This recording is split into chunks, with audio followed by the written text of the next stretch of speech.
વિદ્યાર્થી મિત્રો, શ્રી સહજાનંદ વિદ્યા સંકુલ બલિદાનમાં આપ સૌનું સ્વાગત છે।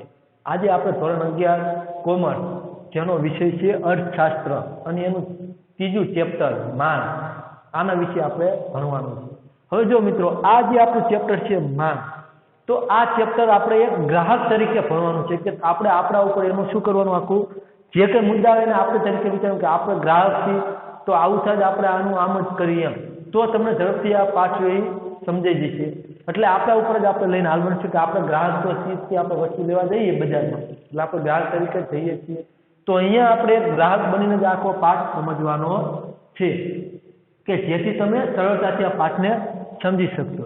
તો જો અર્થશાસ્ત્રના જે મૂળભૂત ખ્યાલો છે એમાં સૌથી અગત્યનો જે ખ્યાલ છે એ માંગ અને પુરવઠો છે કે વસ્તુની માંગ કેટલી છે, કેવા પ્રકારની છે અને એનો પુરવઠો કેટલો છે। બરોબર, પુરવઠો એટલે જથ્થો, કે જે વસ્તુ રહે એ કેટલા પ્રમાણમાં છે એમ, પણ અહીંયા આપણે એને પુરવઠાના રૂપે સમજવાનો છે। તો અર્થશાસ્ત્રની અંદર માંગ અને પુરવઠો, જે આ બે વસ્તુ રહે, માંગ અને પુરવઠો, તો આ બે ખ્યાલ એવા છે કે એની સમજૂતી વગર વ્યક્તિ જે છે એ અર્થશાસ્ત્રીય વિશ્લેષણ શક્તિ પ્રાપ્ત કરી શકતો નથી। જો તમારે અર્થશાસ્ત્રની અંદર વિશ્લેષણ શક્તિ પ્રાપ્ત કરવી હોય તો તમારે સૌપ્રથમ માંગને અને એના પુરવઠાને સમજવો જરૂરી છે।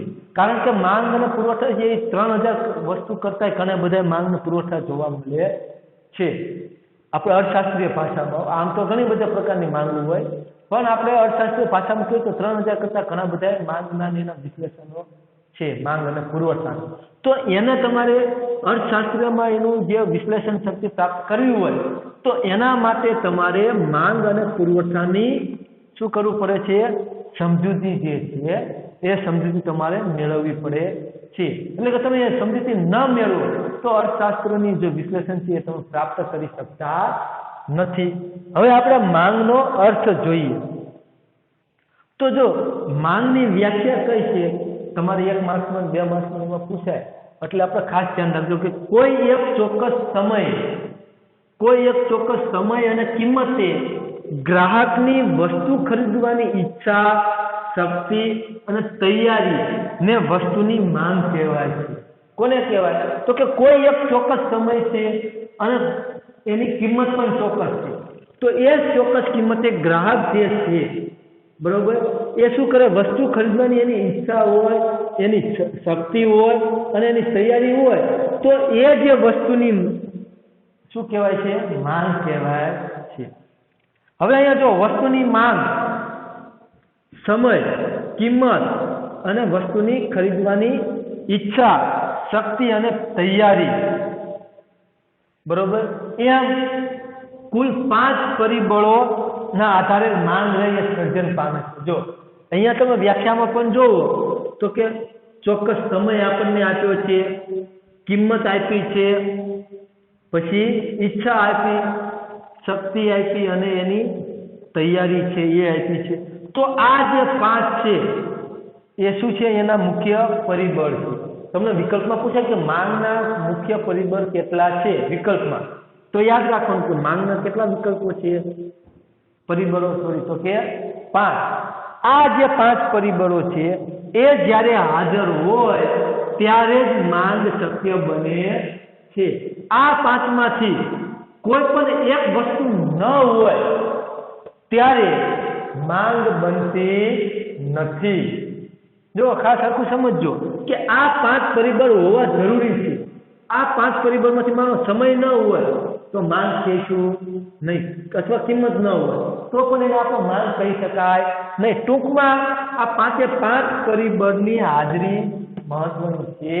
આ 5 પરિબળ અંદર મહત્વના છે। એ 5 પરિબળ હાજર હોય ત્યારે જ જે તે વસ્તુની માંગ શક્ય કહેવાય, ત્યારે તેને માંગ તરીકે કહેવાય। બાકી તમે મફતમાં લઈ લો, બરોબર, અહીંયા સમય જ નથી, તમે ખરીદી કરવાના નથી। કિંમત, તો કિંમત તમે એની હોય એ ખરીદો તો એને માંગ ગણાય, બાકી મફતમાં વસ્તુ લઈ લો તો એની માંગ કેવી કહેવાય નહીં। પછી છે ઈચ્છા, કે તમારી વસ્તુ લેવાની ઈચ્છા હોવી જોઈએ, તમારી વસ્તુ લેવાની ઈચ્છા જ ન હોય તો તમે એની ખરીદી કરવાના, એ વસ્તુની માંગ કરશો તો કે ના। પછી આવ્યું શક્તિ. તો શક્તિ એટલે તાકાત, બાજવાનું ના. અહીંયા આપણે શક્તિ એટલે કયા સ્વરૂપે લેવાનું છે? ખરીદીની નાણાં શક્તિ. જો કે નાણાં તમારી પાસે હોવા જોઈએ, પૈસા હોવા જોઈએ ખરીદી માટે.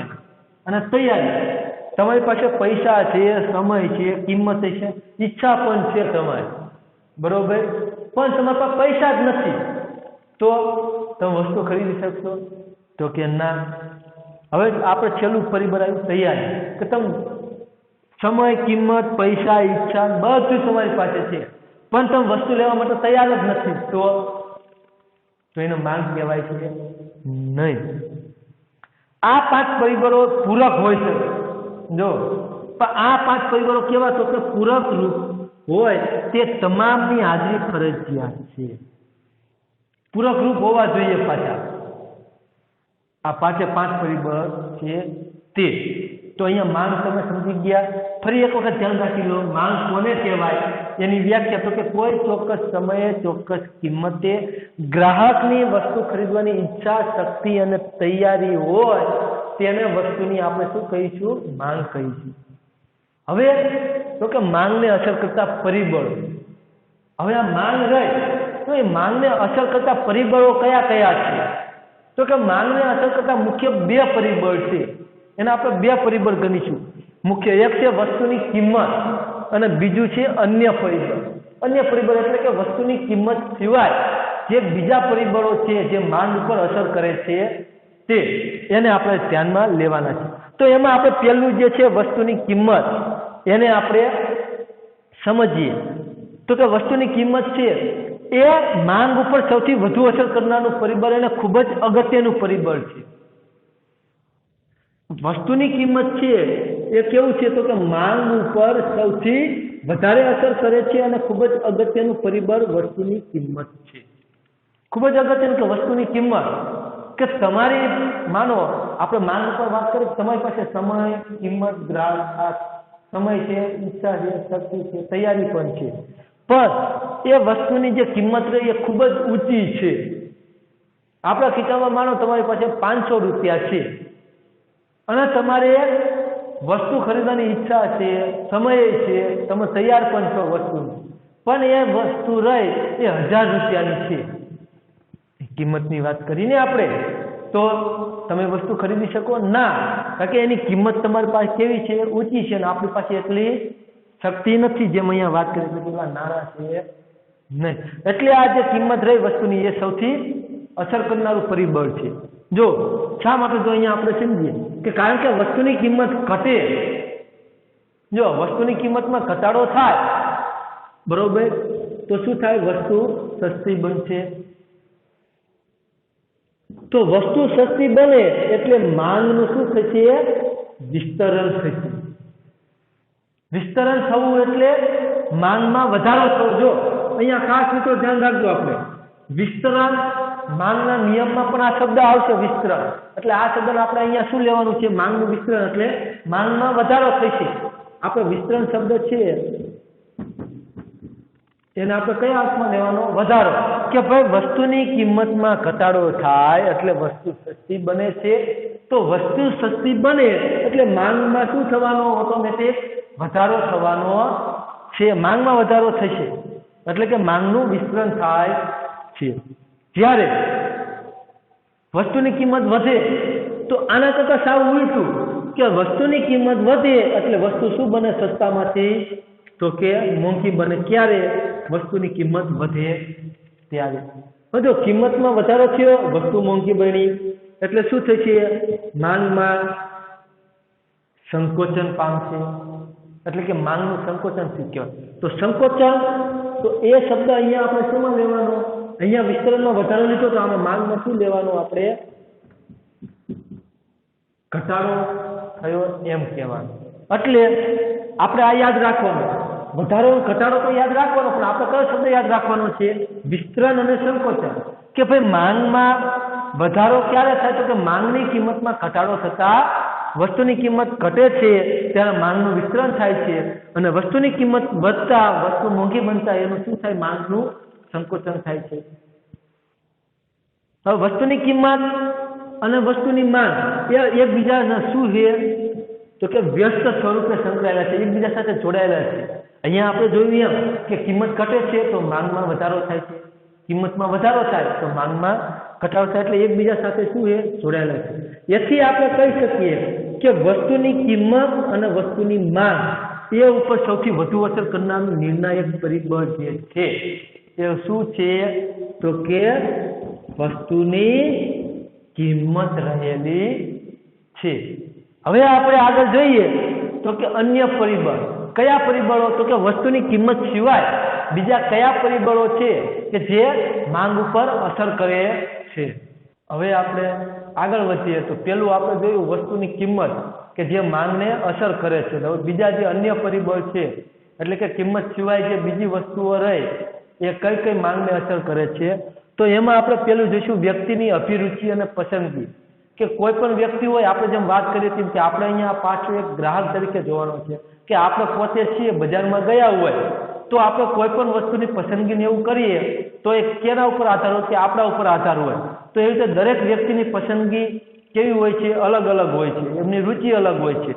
તો વ્યક્તિનો ગમો અણગમો, એમનો જે શોખ હોય, પસંદગી હોય, તો એ શું કરે છે તો કે વસ્તુની માંગમાં ફેરબદલ લાવી શકે છે, એમાં ફેરફાર લાવી શકે, જેથી આપણે કહી શકીએ કે વસ્તુની માંગ અને વ્યક્તિની પસંદગી છે એ શું કરે છે, માંગ દર્શાવે. વસ્તુની માંગ હોય એને કે ભાઈ તમારી પાસે પૈસા છે, આપણે માંગની કિંમત મુજબ તમારી પાસે સમય, ઈચ્છા, શક્તિ બધું છે, પણ તમને એ વસ્તુ ગમતી જ નથી તો તમે વસ્તુ ખરીદવાના તો કે ના, આપણે વસ્તુ ખરીદશું નહીં. એટલે આપણે એમ કહી શકીએ કે વસ્તુની માંગ રહી એ વ્યક્તિની પસંદગી હોય તો જ કરી શકીએ છે. જેમ કે આપણે એનું ઉદાહરણ લેવું હોય તો કે આપણે નાના હોય ત્યારે આપણે બીજી અલગ પ્રકારની રમત રમતા હોય અને મોટા થઈએ એટલે આપણે લગભગ અત્યારે બધા મોબાઈલમાં ગેમ રમતા થઈએ તો આપણી ગેમની જે ચોઈસ હતી એમાં ફેરબદલ આવી ગયો આપણો. તો જેમ અહીંયા કીધું એમ ફેરફાર લાવી શકે છે કે કોઈને વસ્તુ ગમતી હોય, ન તમે બજારમાં ગયા છો કપડાં ખરીદવા માટે, બરોબર, તો કોઈને વ્હાઈટ શર્ટ ગમે તો કોઈને બ્લેક શર્ટ, કોઈને પર્પલ શર્ટ ગમતો હોય, અલગ અલગ બધાની પસંદગી હોય, શોખ અલગ હોય. કોઈને મોંઘો મોબાઈલ લેવાનો શોખ હોય તો કોઈને સસ્તો મોબાઈલ લેવાનો શોખ હોય. તો એવી રીતે બધાની શોખ, પસંદગી બધું કેવું હોય છે, અલગ અલગ હોય છે. હવે એમાં બીજો આવશે પરિબળ તો કે વ્યક્તિની આવક. તો વ્યક્તિની આવક અને વસ્તુની માંગ વચ્ચે કેવો સંબંધ છે તો કે સીધો સંબંધ છે. એટલે કે વ્યક્તિની આવક વધતા વ્યક્તિની વસ્તુ ખરીદવાની શક્તિમાં શું થાય છે તો કે વધારો થાય છે અને વસ્તુની માંગ પણ વધે. તો જ્યારે તમારી આવક ઘટે એટલે વ્યક્તિની ખરીદ શક્તિમાં શું થઈ જાય, ઘટાડો થઈ જાય. સ્વાભાવિક વાત છે કે આપણી આવક મહિને 50,000 રૂપિયા હોય એટલે તમે ખરીદી શું કરશો તો કે વધુ કરી શકશો. પણ એ 50,000 માંથી તમારી આવક ઘટીને ફક્ત 5,000 ની થઈ જાય એટલે તમારી ખરીદીમાં શું થાય, ઘટાડો થવાનો છે. એટલે કે વસ્તુની માંગમાં શું થાય, ઘટાડો થાય. એટલે અહીંયા કીધું કે વ્યક્તિની આવક જે છે એ માંગને અસર કરે છે. જો વ્યક્તિની માંગ રહે એ વધારે ક્યારે થાય તો કે એની પાસે શક્તિ હોય ત્યારે, એટલે કે નાણાં હોય ત્યારે. તમારી આવક જેટલી વધારે એટલી તમે વસ્તુની વધારે ખરીદી કરી શકો છો.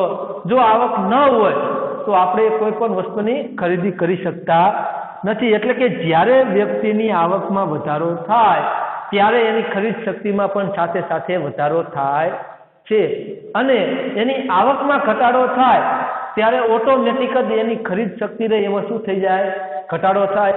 એટલે કે બજારની અંદર એ માંગનો શું થઈ જશે, ઘટાડો થઈ જશે. એટલે કે માંગ સંકોચન પામે છે. હવે આપણે આગળ વધીએ તો કે ત્રીજી જે એની અસર છે પરિબળ તો કે સંબંધિત વસ્તુઓની કિંમત. કે કોઈ પણ વસ્તુ જે છે એની સંબંધિત જે બીજી વસ્તુ રહે એની કિંમત હોય એ પણ માંગ ઉપર અસર કરતી હોય છે. આમ તો આપણે સામાન્ય રીતે જોઈએ તો કે વસ્તુઓની અન્ય વસ્તુઓ સાથે બે પ્રકારનો સંબંધ હોય. તમે કોઈ પણ એક વસ્તુ લો તો એ વસ્તુનો બીજી વસ્તુ સાથે શું હોય તો કે બે પ્રકારના સંબંધ હોય છે. કયા કયા તો કે એક છે અવેજીપણાનો સંબંધ અને બીજો છે પૂરકપણાનો સંબંધ. હવે અહીંયા આપણને જે આ કીધું કે અન્ય વસ્તુઓ સાથેનો બે પ્રકારનો સંબંધ હોય તો એમાં આપણે હું તમને અહીંયા એક નાનું એવું ઉદાહરણ લઈને સમજાવું કે તમે ભાઈ બાઇક લીધું, બરોબર, અથવા તો ગાડી લીધી તમે, તો એ બાઇક રહી, બરોબર, જો બાઇક અથવા તો ગાડી, આ બે વસ્તુ કેવી છે તો કે મૂળ વસ્તુ છે. તો આ જે મૂળ વસ્તુ રહે એને જેમ અહીંયા કીધું કે અન્ય વસ્તુ સાથે કેટલા બે પ્રકારના સંબંધ હોય, અવેજી અને પૂરકપણાનો.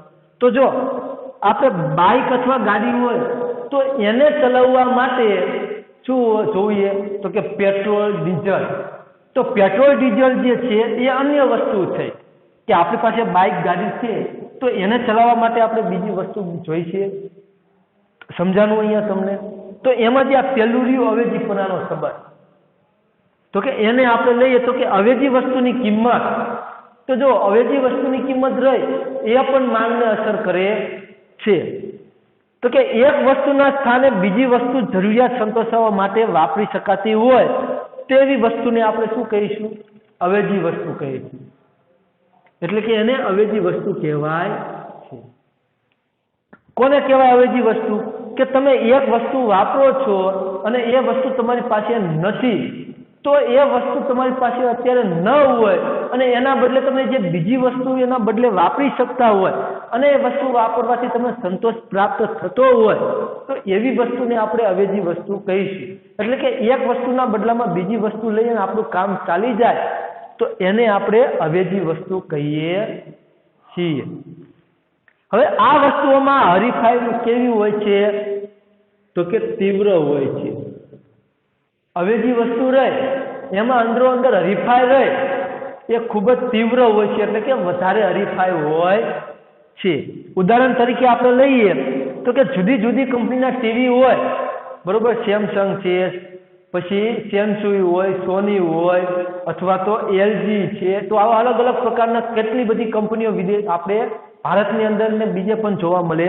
તો એ ટીવી રહ્યા, ભાઈ તમે ટીવી લીધું 40 ઇંચનું, તો ભાઈ સેમસંગ કંપની જે છે 40 ઇંચનું ટીવી તમને 20,000માં આપતું હોય, તો સામે સોની કંપનીનું એ ટીવી એટલા જ ઇંચનું એટલી જ ફેસિલિટી તમને એવડી 18,000માં આપતું હોય કે 25,000માં આપતું હોય, તમે શું લેશો?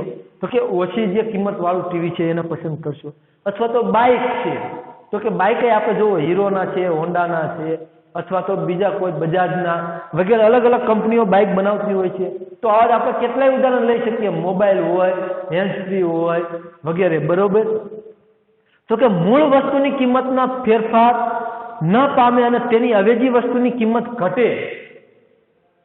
જો કે મૂળ વસ્તુ જે છે હવે એની કિંમતમાં ફેરફાર ન થાય પણ એની જે અવેજી વસ્તુ છે એની કિંમત ઘટે તો મૂળ વસ્તુ અને અવેજી વસ્તુની એક સરખી હોવાથી શું થાય છે તો કે અવેજી વસ્તુ સસ્તી હોવાથી એની માંગ વધશે, એટલે મૂળ જે વસ્તુની માંગ રહી એ ઘટી જાય. હવે જો અહીંયા તમને એક ઉદાહરણ લઈને હું સમજાવું કે આપણી પાસે આપણે મોબાઈલનું લેવી, બરોબર, એન્ડ્રોઈડ મોબાઈલ આપણે લેવો છે. હવે બે કંપની કોઈ પણ લઈ લો, એક એ અને એક બી કંપની. આ બે કંપની છે. હવે આ જે એ કંપની રહી એ આપણે શું કરીએ, એની મૂળ વસ્તુની કિંમત ગણીએ, બરોબર. તો કે એની કિંમત રહી એ શું એની પાસે છે 20,000.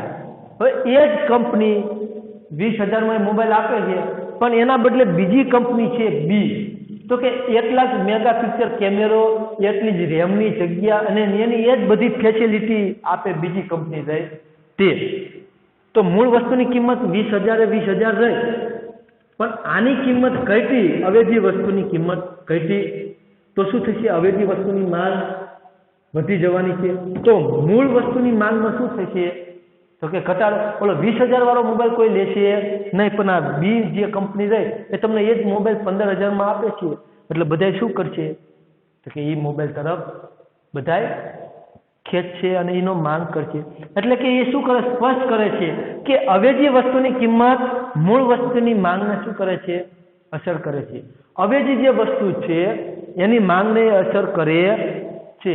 આવું નવું ઉદાહરણ આપણે લઈએ તો કે ઠંડા પીણા જે છે તેમાં થમ્સઅપની બોટલ કરતાં બીજી જે કંઈ સ્પ્રાઇટ હોય અથવા તો મસાલા સોડા બીજાની કિંમત ઓછી હોય એ હવા લીટરમાં આપણને ઓછી કિંમતમાં મળશે તો આપણે પહેલાં શું લઈશું? જેની કિંમત ઓછી છે તેને આપણે લઈશું. બરોબર. તો હવે આપણે આગળના મુદ્દા તરફ વધીએ. હવે બીજું જે છે પૂરક વસ્તુની કિંમત.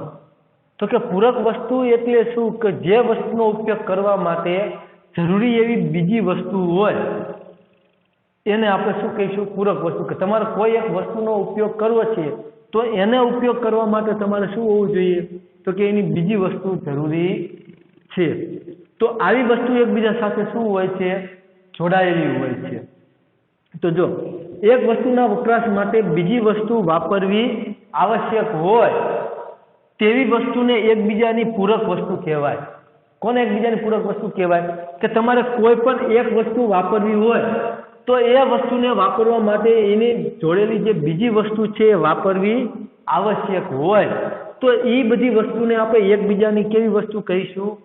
પૂરક વસ્તુ કહીશું. જેમ કે ઉદાહરણ તરીકે આપણો મોબાઈલ છે તો મોબાઈલ ફોન આપણે વાપરવો હોય તો મોબાઈલની સાથે આપણે સિમ કાર્ડ લેવું પડે. તો મોબાઈલ અને સિમ તો મોબાઈલ વસ્તુ શું થયું? મૂળ વસ્તુ થયું અને એના વપરાશ માટે આપણે બીજી વસ્તુ એટલે કે સિમ કાર્ડ તો એનું પૂરક વસ્તુ થયું. એવી રીતે આપણે બાઇક તો કે બાઇક તમારે વાપરવું હોય તો બાઇકની અંદર તમારે પેટ્રોલ પૂરવું પડે તો બાઇકની પૂરક વસ્તુ શું થયું? તો કે પેટ્રોલ થયું. તો આ પૂરક વસ્તુ રહે એ પણ એની અંદર શું કરે છે? અસર કરે છે. હવે પૂરક વસ્તુની કિંમત વધે, માનો પેટ્રોલના ભાવ વધી જાય એટલે આપણે બાઇક લઈને જે ઓલા અમથા આંટા મારતા હોય તો એ આંટા આપણે શું કરી દઈએ? ઓછા કરીએ, બહુ રખડવી નહીં. એટલા માટે અહીંયા કીધું છે કે કોઈ વસ્તુ પૂરક વસ્તુની કિંમત રહે એ પણ માંગ ઉપર અસર કરે છે. હવે આગળ આવે તો કે ભવિષ્યની કિંમતો અંગેની અટકળો. તો વ્યક્તિની ભવિષ્યમાં વસ્તુની કિંમત વિશેની જે અટકળો છે એ વર્તમાન સમયની વસ્તુની માંગ માટે મોટો ફેરફાર લાવે છે. કે ભવિષ્યની અંદર જે અટકળો થતી હોય, બરોબર, સમાચાર જે એમને મળતા હોય કે ભાઈ ચાલો ભવિષ્યમાં આ વસ્તુ છે તો એની કિંમતમાં ઘટાડો થવાનો છે તો વ્યક્તિઓ શું કરશે? અત્યારે એ વસ્તુની ખરીદી અટકાવી દેશે. જેમ કે આપણે તેલને એવું લેવા ગયા હોય તો અહીંયા કન તમને એવી વાત સંભળાય કે ભાઈ તેલના ભાવ હવે 2 મહિના પછી ઘટવાના છે તો તમે શું કરશો? તમારે જરૂર હોય તો એક ડબ્બો લેશો. ઓલા 5 ડબ્બા લેવા ગયા હોય ને એટલે તમે એક ડબ્બો લઈને આવો. એટલે ભવિષ્યનો જો ભાવ વધવાના હોય તો માંગમાં શું કરશે? વધારો થઈ જાય. ભવિષ્યમાં જો કિંમતમાં વધારો થતો હોય તો લોકો એ વસ્તુ અત્યારે ખરીદી લે છે અને જો ભવિષ્યમાં માંગમાં ઘટાડો થવાનો હોય તો અત્યારની માંગ ઘટી જાય ને એ વખતે જ્યારે કિંમત ઘટે એ વખતે લોકો એની શું કરે છે? માંગ વધારે કરશે. એટલે કે લોકો એનું બચત કરીને એ પ્રમાણે હાલશે. એટલે જે ભવિષ્યની જે અટકળો છે, ફેરફાર જે છે ભવિષ્યમાં કિંમતના અટકળ એટલે ફેરફાર કે ભાઈ એવું સાંભળવા મળે કે કપાસના ભાવ ભવિષ્યમાં વધવાના છે, રૂના, કાલાના એના, તો આપણે શું કરીએ છીએ? તો કે કાલા ભરીને રાખીએ છીએ કે ભાવ વધારો થાય ત્યારે આપણે એને વેચીએ છીએ. બરોબર. હવે છેલ્લું જે છે તો કે વસ્તી અને વય જૂથ. તો વસ્તીનું પ્રમાણ છે એ પણ શું કરે છે? વસ્તુની બજાર માંગને અસર કરનારનું એક અગત્યનું પરિબળ છે. જેથી દેશની વસ્તી વધારે તો એ દેશની અંદર એ વસ્તુનું માંગ પણ વધારે. 50 લોકો હોય, ચાલો આપણે એક ઉદાહરણ લઈએ તો 50 લોકો જે વસ્તુ માંગે અને એના સામે બીજા 100 લોકો થાય તો આ લોકો વસ્તુ માંગે તો આમાં શું થયું? આ વસ્તુની માંગમાં વધારો થયો કારણ કે વ્યક્તિઓ વધી ગયા. તો વસ્તીમાં એવું છે કે જેટલી વસ્તી વધારે એટલી જ માંગ વધારે. એટલે વસ્તી જે છે એ બજાર માંગને શું કરે છે? ખૂબ જ અગત્યનું એક પરિબળ ભજવે છે બજાર માંગમાં વધારો કરવા માટે. હવે છે વય જૂથ. તો વય જૂથ એટલે તો કે જે આપણે જૂથ છે એ નાના બાળકોનું જૂથ, પછી એથી મોટા કિશોર અવસ્થાવાળા રહ્યા એ અને વડીલ લોકો જે છે તે. તો વય જૂથ પણ બજાર માંગને અસર કરે છે કે બાળકોનું પ્રમાણ વધારે હોય તો કઈ વસ્તુની માંગ વધારે થાય? તો કે રમકડાની એની વધારે માંગ થાય. બરોબર. હવે ભણતા જે આપણા જે આ તમારી જેટલી ઉંમરના જે વિદ્યાર્થીઓ ઉંમરના જે હોય એનું વય જૂથ વધારે હોય તો શેનું વધારે માંગ થાય? તો કે પુસ્તકો, પેન, આનું સ્ટેશનરીની માંગ વધારે થાય. હવે એથી વધારે મોટા ઉંમરના લોકો હોય બરોબર, તો એ લોકો છે નહીં તો કે બાઇક, ગાડી ને એનું ઓલું કરે. હવે એથી મોટી ઉંમરના સાવ લોકો જે છે 50 વર્ષથી ઉપરના લોકો, તો એ ધાર્મિક ગ્રંથ ને એની બધાની માંગણી કરે છે. એટલે વય જૂથ પણ વસ્તુ બજાર માંગ ઉપર શું કરે છે? ખૂબ જ એક કિંમતમાં એની અસર કરનારું પરિબળ ભજવે છે. તો અહીંયા આજે આપણે અર્થશાસ્ત્રનો જે ત્રીજો પાઠ શરૂ કર્યો તો એની અંદર આપણે માંગ એટલે શું, માંગ કોને કહેવાય અને એને અસર કરતા જે મુખ્ય બે પરિબળ છે, એક વસ્તુની કિંમત અને અન્ય પરિબળ, એને સમજીએ. અન્ય પરિબળની અંદર જે એના જે ભાગ પડે છે એને પણ આપણે સારી રીતે સમજ્યા. નમસ્કાર.